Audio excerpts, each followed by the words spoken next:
guys, my name is Paul. Welcome to the channel.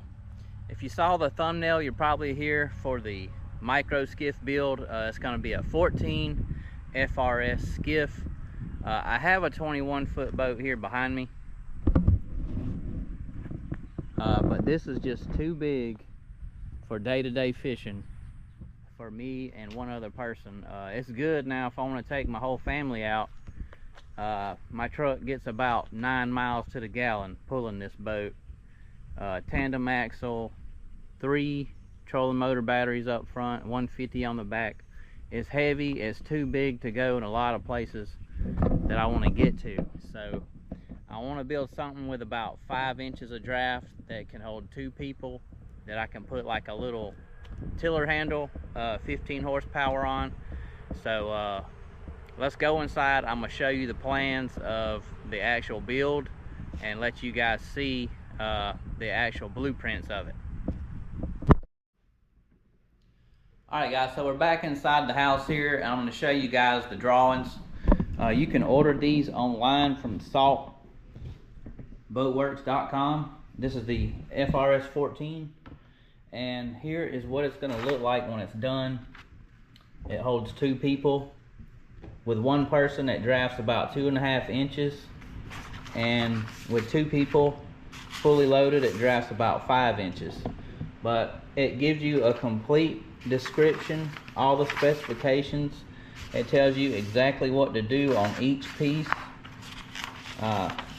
Great detailed instructions, great isometric drawings, and they even send you the actual patterns for everything that you're going to cut out on a giant piece of paper, so that you can go out there and cut it out, trace it out and cut it out onto your plywood. So it's very easy. It's called the glue and stitch method, or stitch and glue method. I forget which one it is, but it's really cool because you take all the pieces and you zip tie them together, and you pretty much epoxy and glass them in. So it ought to be really cool. Estimated time 75 hours. I heard it takes like 100 hours, but we're gonna find out. This is gonna be a couple of videos in the making. I don't really know how long it's gonna take us, but we're gonna do it. We jumped in it and we're gonna start it. Let's go outside and cut up some plywood.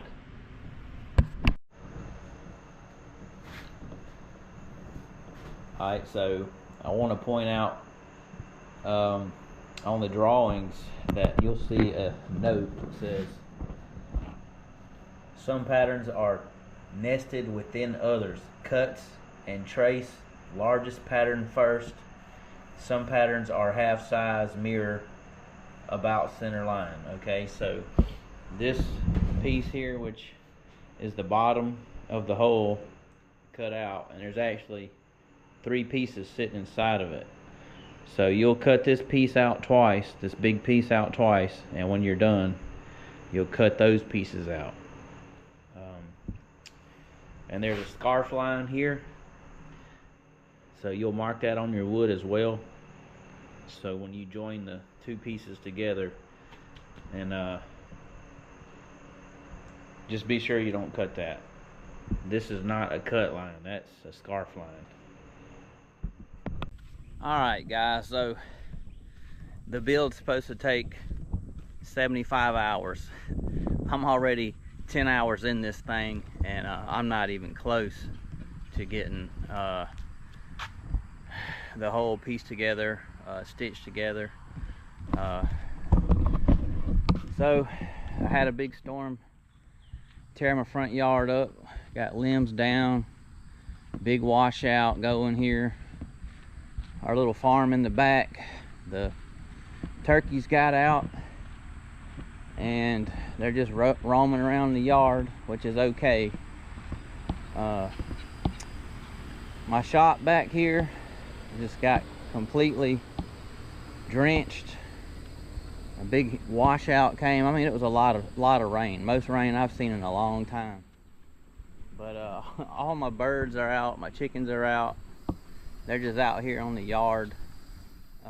But let's get back to the boat. The old shop, shed, barn, whatever you want to call this thing I built, needs some repairs. But here is the project. The very first big job that you have to do when you get done cutting is a scarf joint.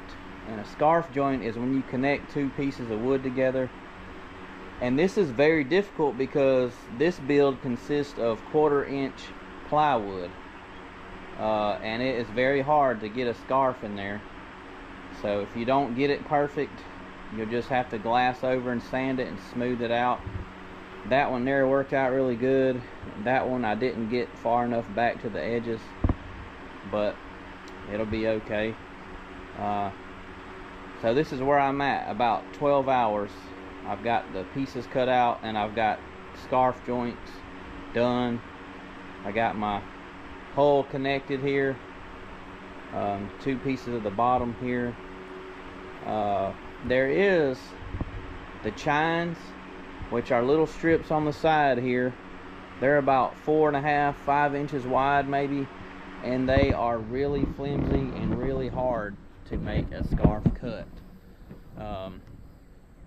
I just like, it's my first boat build, and the wood that calls for is thin, and I guess the magic comes in the glassing and the foaming and the resin, but it just doesn't make sense to me right now.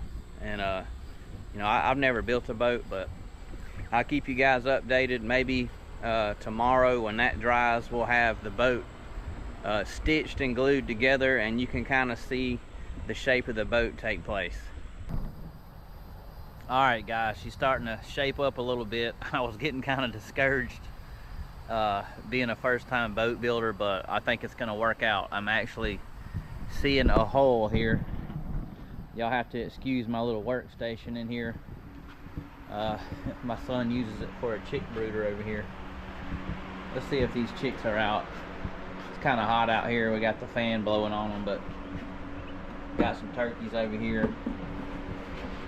Got some more turkeys and mix of pheasants down there. I don't know what he's doing, but anyway, back to the boat. If you guys can see, I got the 2 hole pieces here. That's where we made our scarf joint here. If you don't get it perfect, it's okay. You're gonna fiberglass it out anyway and sand, resin, fiberglass, sand, probably more fiberglass. Get strips of fiberglass in the middle and on the sides. So anyway, we got the hole and we got the chine. So as you can see, I put the PVC pipes in here to keep the V shape going as recommended, because if you don't have that on there, one piece will try to lap over the other when you try to zip tie them, and you want to keep that keel nice and straight. You want one straight line going down. Yeah, so I think the worst part of this is cutting everything out and scarf jointing. So once you get past that and start stitching it up, and you can actually see the progress, like you actually see a boat coming to life, it's not so bad. So anyway, just use your drill bit to fit your zip ties. Some people use a smaller ones. I went with kind of heavy duty ones to hold and pull. You can use wire also, and that would make even a smaller hole, and you could use a smaller drill bit, but it's all right. Up here where the chine meets, I had an issue. I had to get my son to come out here and help me hold it because it was trying to buck out. Because this thing, you know, you got to think it's shaped around like an egg, and you got to pull it this way to make it fit. But yeah, really anxious to see how this thing comes out. I'm going to continue to work on the stringers, and you just have to excuse the old barn out here. That's just what I'm working in. But man, I can't wait to get out there and drive this thing. It drafts 5 inches of water fully loaded. Are you kidding me? This is the perfect bay boat, slough boat, backwater boat. It's gonna be awesome, guys. I'm gonna cut this video off here, and we'll do part 2 on the next go round when we put in the stringers and we start epoxying the joints here. But we got to get a skeleton in this thing to build on. And thanks for watching, guys. I'll check you on the next vid.